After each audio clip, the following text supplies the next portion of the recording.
Hello everyone.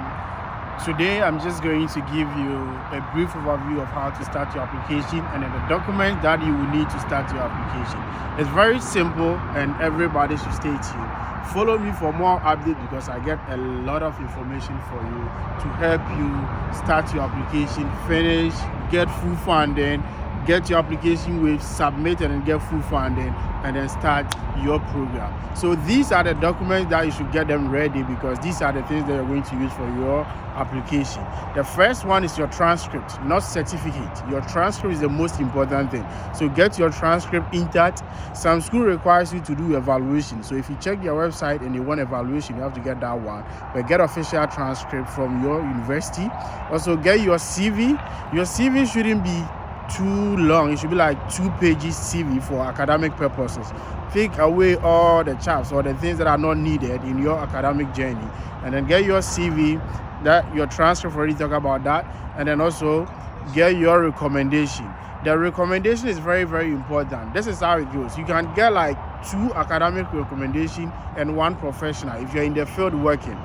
And if you are not working and you just graduated from the university, you can get like 3 academic recommendation, and they are all accepted. So make sure you take note of it. I will do a next video and explain it details. But recommendation is not something that you should just be bothered of because you can get professional and academic. And when you are filling the form, you have to state, is it a professional or academic? You have to indicate and just add their emails, and then the school will call them or will send them notification for them to fill. And the next one is your statement of purpose. That is the most important thing because it explains your reasons for choosing the program and everything. My next video, I'll just give you an overview of how to write your statement of purpose. Some schools also requires you to have personal statement. Some school doesn't require personal statement, so you have to combine the two. So my next video, I'll explain everything about personal statement and then statement of purpose. And the next thing that you will need for especially PhD student, and some school requires for masters, is writing sample.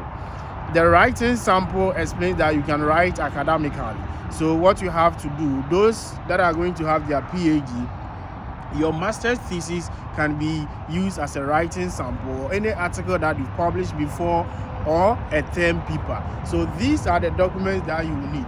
My next video, I'm going to give you about 5 schools that have waived their application fee so that you can start your application for free. And then those schools, most of them are assured that they will give you funding. So stay tuned, follow me for more updates, like the video and share. Thank you. Madam Wasi.